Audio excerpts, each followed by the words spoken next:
Este é o João Pedro, o maior especialista do Brasil em geração de renda na internet. É o único que já transformou a vida de mais de 30 mil alunos. Encare uma realidade para a crise não te derrubar. Você precisa ganhar mais dinheiro. Conheça o passo a passo simples e garantido para faturar online pelo menos de 100 a 500 reais por dia de forma quase automática. Clique agora no link na descrição do vídeo para transformar sua vida e começar a lucrar hoje mesmo. Num dia como hoje, o que você vai falar de Flamengo e Grêmio? Qual é a primeira lembrança que tiver à mente do Flamengo e Grêmio? O 5-0, como diria o Paulo César Vasconcelos, o sapeca iaiá que o Flamengo deu no Grêmio na última vez que se encontraram no Maracanã. Não foi? Com praticamente os mesmos times, o mesmo técnico na casa-mata tricolor, só que o Grêmio teve uma sacada nas redes sociais. Hoje é aniversário de um 6-1 do Grêmio no Flamengo. Semifinal da Copa do Brasil de 89. Então o Grêmio nas redes sociais está lembrando do 6-1, nada de 5-0. Neste dia do historiador, vamos lembrar de algo que aconteceu há exatos 31 anos. O Grêmio preferiu lembrar do que rolou há 31 anos do que rolou no ano passado.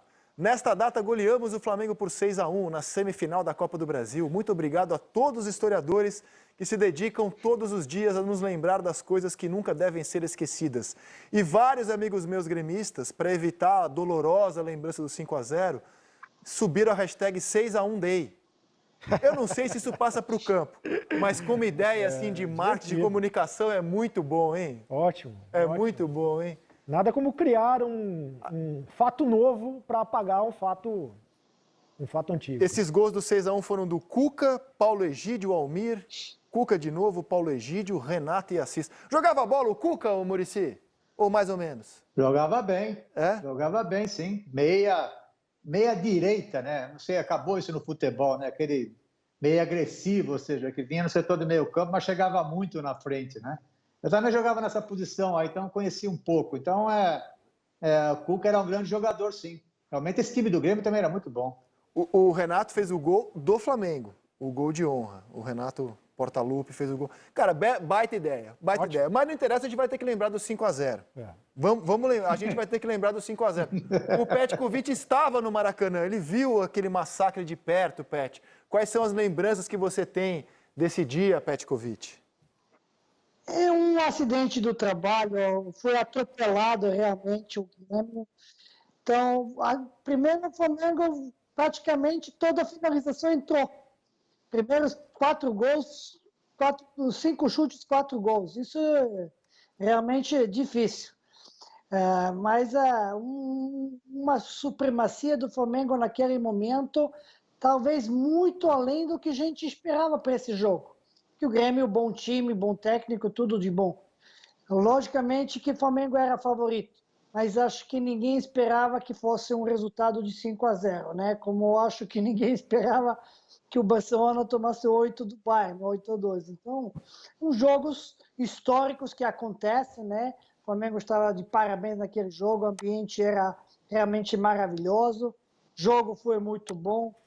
E uma atuação do Grêmio que tem que ser esquecida realmente da história, porque não foi boa, não. Vamos ver o que mudou no Flamengo primeiro em relação àquele 5-0 para o jogo de hoje. Saiu o técnico, Jorge Jesus, saiu o lateral direito, saiu o quarto zagueiro. Metade da defesa foi embora e as reposições não estão à altura, né? Cadê? Olha lá, no lugar do Rafinha, Jean Lucas, no lugar do Pablo Mari, o Léo Pereira. O resto é o time clássico que foi campeão brasileiro com o Jorge Jesus. E tem uma outra coisa que mudou. Naquela época do 5-0, Gabigol não perdoava, não. Todo dia tinha gol do Gabigol. E ele atravessa um jejum aí desagradável para um jogador da categoria dele. Não só ele, Bruno Henrique também. Fala, professor.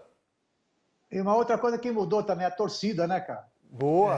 Porque a torcida do Flamengo faz muita diferença, cara. A pressão faz muita diferença, entendeu? Então eu acho também que o Flamengo nessa volta está sentindo bastante, como todos os times, né? Mas o Flamengo mais ainda, que depende muito da torcida estar empurrando, entendeu? Então eu acho que também faz falta. Você sabe que nós estamos falando pouco disso, né? E acho que a gente tinha que falar mais sobre isso, porque é claro que é algo que não tem valor científico, é algo que vai ser empírico, baseado na observação, mas times que tem torcida, né? Flamengo, Atlético, Corinthians, times que em casa são muito difíceis de ser batido porque a torcida faz diferença. Esses times aí vão sentir demais. Sabe qual é o melhor mandante da história dos pontos corridos? Muita diferença. É o Grêmio. Levantamento dos colegas da TV O Grêmio. Globo. O Grêmio foi o time ao longo dos pontos corridos que teve o melhor desempenho, a melhor média como mandante. Aquele que mais diferença teve entre jogar em casa e jogar fora foi o Grêmio, no seu estádio. Agora, eu falava do jejum do Bruno Henrique e do Gabriel, e eu concordo que o Flamengo está sofrendo, cara, sem torcida. A torcida lotando o Maracanã ditava muito desse ritmo insano do Flamengo e do Jorge Jesus. Mas o jejum do Bruno Henrique e do Gabigol não se explica pela falta de público, né? O Gabigol não marca 7 jogos e não fez gol ainda na retomada. E o Bruno Henrique não marca 5 jogos.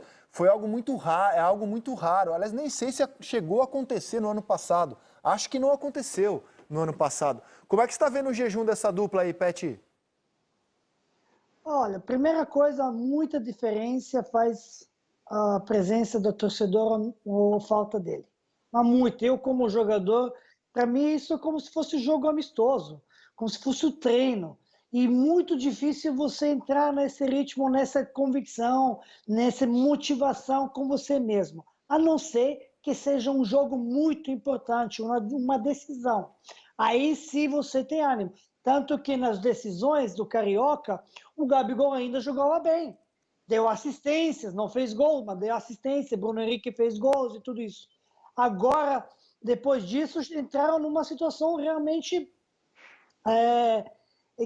irreconhecível. Você não vê Bruno Henrique ganhar uma na velocidade e ninguém pegava ele. Nem o cowboy conseguia pagar ele correndo, entendeu? Então, era fantástico ver isso. O Gabigol é irreconhecível também. Então, faz falta muito torcida. Eu acho que eles vão entrar no ritmo. Acho que mudança de perca do técnico, né, de saída do Jorge Jesus, mexeu muito no elenco. A chegada do novo treinador e nova metodologia do trabalho, logicamente, mexe. Aí vem essa coisa de torcida, saiu o Rafinha, mudança aconteceu. Acho que o Flamengo recupera um pouco. Esse jogo foi fundamental contra a Coritiba, de Flamengo conseguir resultados para dar tranquilidade em casa do trabalho e tranquilidade para o técnico. Mas teve jogador a mais. E quando teve jogador a mais, jogou menos, pior. Por exemplo, o Coritiba cresceu para cima no final. Então, não foi dominante. O Flamengo não está sendo dominante como era, ou superior como era no passado. Mas acho que tem excelentes jogadores. Acho que isso falta um pouco de ritmo, adaptação, mudança, tranquilidade. E agora um jogo difícil contra o Grêmio. Um jogo onde realmente tem que provar aquilo. Estou aqui, já é jogo onde não faz falta a torcida, porque o jogo contra o Grêmio, contra o grande clube. Agora não me importa, eu seria motivado. Eu seria motivado pelas cobranças que estão vindo de fora, pelos comentários de que, quantos jogos Gabigol não faz gol? 7 jogos. Bruno Henrique 5. Não é possível, não estou jogando bem. Acho, contra o Grêmio, você sempre motivado. Está jogando contra um bom time, contra o Renato, o técnico está 4 anos lá no time.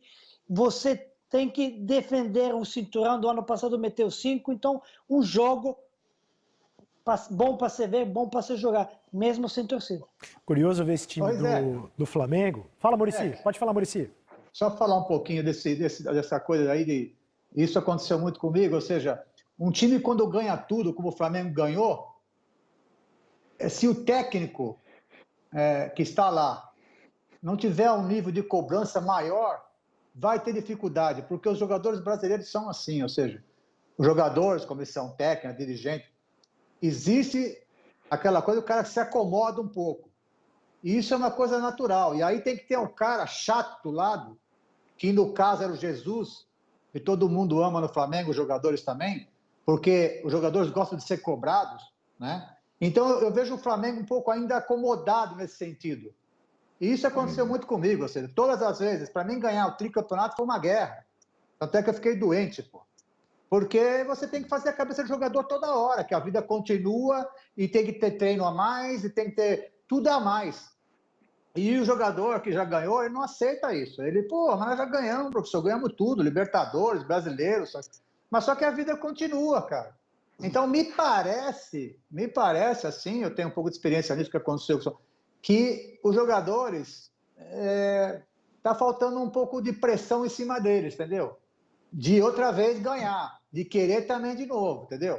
Me parece que eles se acomodaram um pouquinho também. Já não é aquele Flamengo vibrante, sabe? Com toda a troca de técnico, todas essas coisas. Por isso que eu acho que o Jesus faz muita falta, claro que tecnicamente, taticamente, mas também em nível de cobrança, né? Eu vi o treinador que chegou agora, assim, que ele está estudando, ele está conhecendo o Flamengo, um pouco quieto, um pouco tímido, ele está muito tímido com o negócio, né? Porque acho que sei lá, acho que é o segundo time que ele dirige, assim, né? Não um time grande como o Flamengo dirigiu ainda, está um pouco assustado, mas o Jesus está fazendo muita falta nesse sentido, de cobrança. O jogador do Flamengo precisa ser cobrado, porque a vida continua. O Muricy é o 4º time que ele dirige, mas ele dirigiu 2 times pequenos, de divisões inferiores na Europa, na Espanha, no caso, um time nos Estados Unidos, e é a primeira vez que ele sente o que é uma cobrança de um futebol de país apaixonado pela bola. O Muricy falou um negócio, cara, que eu lembrei de uma conversa que eu tive com o Tite. Por que o Corinthians, campeão do mundo em 2012, teve um ano tão ruim em 2013? O Tite acha que foi um dos grandes erros da carreira dele a manutenção do elenco de um ano para o outro. Porque ele falou, cara, acabou a competitividade, estava todo mundo com a vida ganha, a gente se achava já estabelecido, não teve competitividade no elenco, ele não cobrou mais do que ele cobrava antes, porque achou que era só manter aquilo que vinha sendo feito. E o Muricy tocou num ponto importante, cara. A gente tem vários aquele negócio de gratidão, viu, Rizé? Vem aquele negócio de gratidão do treinador, sabe? É igual a Alemanha na Copa do Mundo também. Ganhou, chegou lá agora, os mesmos jogadores, entendeu? Então, não funciona assim. Fica o negócio de gratidão, sabe? Opa, os caras são gente boa, fomos campeões, sabe? Eu não vou trocar. Não, tem que dar uma mexida sim, entendeu? Mexer, às vezes, em jogadores, mexer na parte de tática, na parte de treinamento. Tem que mexer sim, senão os caras se acomodam, cara. Você é ser humano, o cara não é só jogador de futebol. Qualquer lugar, qualquer empresa, o cara faz uma grande venda, o cara já acha que é o cara e, olha, eu não vou mais sair, não vou mais visitar ninguém, eu vou ficar aqui na minha, dentro da empresa. Então, isso aí acontece muito nos clubes brasileiros, de você ganhar e você já achar o que é o cara. E talvez ajude a explicar a ideia que o próprio Jesus teve no começo do ano de aumentar a competitividade do elenco. Quando ele traz o Thiago Maia, quando ele traz o Pedro, o Michael, o Pedro Rocha... Os jogadores passaram a ter uma concorrência que não tinham antes. Talvez isso fosse um projeto do Jesus. Mas aí fica mais difícil pro... Acho que tem substituto, não tem concorrência, não. Mas aí fica mais difícil pro Domenech. Concordo com o Pet. Por enquanto eles têm substitutos, não tem concorrência. Concordo. Fica mais difícil pro Domenech, que é um cara que ainda não ganhou, que ainda não tem nome no futebol mundial. Ele é por enquanto ele é o auxiliar técnico do Guardiola. Pode ter sido técnico em outros lugares, mas por enquanto ele é o auxiliar técnico do Guardiola. Chega num grupo onde os caras foram campeões de tudo, e aí já teve uma reunião com os jogadores e tal, e tudo mais. Tem que tomar cuidado para que os jogadores não engulam o técnico também, né? Porque daqui a pouco os jogadores pegam quem manda aqui são os jogadores e tal, daqui a pouco ele perde o comando. Então, eu acho que vai ficar mais difícil para dar essa chacoalhada, essa motivação com um técnico de pouca expressão no futebol mundial. Não estou falando que ele conhece ou que ele não conhece. Ele pode conhecer muito, ele pode saber até mais do que o Guardiola. Mas para ter essa moral com os caras do Flamengo, com os jogadores do Flamengo, tudo cobra criada, não vai ser fácil, não. Tem um jogador do Flamengo, cara, que eu tenho certeza ninguém tem, mas eu tenho um sentimento, eu sinto que quando ele mandar virar treinador, vai fazer muito sucesso, pela maneira como ele se expressa, como ele estuda futebol, que é o Felipe Luiz. O Felipe Luiz deu uma entrevista para o programa Tino Marcos Uchoa, que está com o Marcos Uchoa de férias, teve o Eric Faria nessa versão, e na fala do Felipe Luiz, vocês podem notar como é difícil desapegar do vitorioso Jorge Jesus. Dá uma olhada. Mas o que mais chamou a atenção no trabalho do Jorge Jesus para você, com essa experiência que você tem, com tantos técnicos já no currículo também, né, no teu currículo? O que mais chamou a atenção nessa tua convivência com ele? Pô, eu amo esse velhinho ali, eu tô vendo as imagens dele ali, poxa, é um cara muito especial, que deixou marca. Agora, obviamente que a saída dele foi muito impactante, uma sensação assim parecida com terminar com a sua primeira namorada da adolescência, né? Você briga e termina e você só lembra depois das coisas boas, não lembra nada das coisas ruins, né? Então a gente pensa, pô, com ele a gente sempre jogava bem. E não era bem assim, também fazíamos jogos ruins, mas ele tinha uma maneira de trabalhar, uma metodologia com que todos se sentiam importantes. Ele depois, o que mais me convenceu dele assim é que cada dia que ele colocava um vídeo, fazia um treinamento, aquilo era uma aula de futebol. Fui o aluno número 1. Eu nunca aprendi tanto de futebol na minha vida como eu aprendi com esse velhinho ali. Então, tive 20 discussões com ele, ou 30, mas depois, quase das 20 ou 30, digamos que mais da metade ele sempre tinha razão, e tem coisas que eu não concordava, mas que fazia e acabava dando certo. Então, ele era aquilo explosivo, paixão pura no campo, mas fora do campo, o coração mais mole do mundo, né? A única coisa que eu vou te falar é essa, que a gente expôs ao treinador, de uma certa forma, que ele pode fazer o que ele quiser, que nós vamos comprar a ideia dele. Que ele pode, se ele quiser botar 3 zagueiros, se ele quiser botar 4, 5, 2 e 1, ou 6, 3, 1 a tática, a gente vai comprar a ideia dele, que ele pode ficar tranquilo, que aqui todo mundo vai correr para ele, que esse grupo aqui é um grupo de homens e não vai ter ninguém fazendo coisas, cada um por sua conta. Então, a única coisa que eu vou te falar, isso, tática, não vou falar, não é nem por expor, mas é mesmo porque também não quero passar informações para os nossos adversários, né? Porque dele, então, né, hoje em dia... Isso, dizer que ele tem toda a tranquilidade do mundo para trabalhar com a gente, que a gente está disposto a aprender 100% com ele. O trabalho do ano passado, respeitado, legal, passou e vamos para outra etapa. Legal, né? Que responde exatamente o que a minha pergunta, né? Quando eu digo, tem que tomar cuidado, senão o grupo vai engolir o técnico. O Felipe Luiz está dizendo exatamente o contrário, que o grupo está com o técnico e já disse isso pro técnico. Agora, esse papo aí de correr pelo técnico, que eu acho uma... Isso aí não existe. Correr pelo técnico? Tem razão. Isso aí é Correr pelo técnico, não. Isso aí não tem nada a ver. Correr por ele, pelo time. Não tem esse negócio não de correr pelo técnico, entendeu? Mas uma coisa que me chamou a atenção desse treinador, né? E por isso que ele vai ter que estar muito ligado e muito atento, né? É que, por exemplo, depois do jogo contra o Atlético Goianiense, ele foi na entrevista coletiva primeiro transferir um pouco a responsabilidade da derrota para o condicionamento físico, por pré-temporada, todas essas coisas que eu acho que não é legal. Eu acho que tá aí já a gente percebe que faltou um pouco de experiência para ele, né?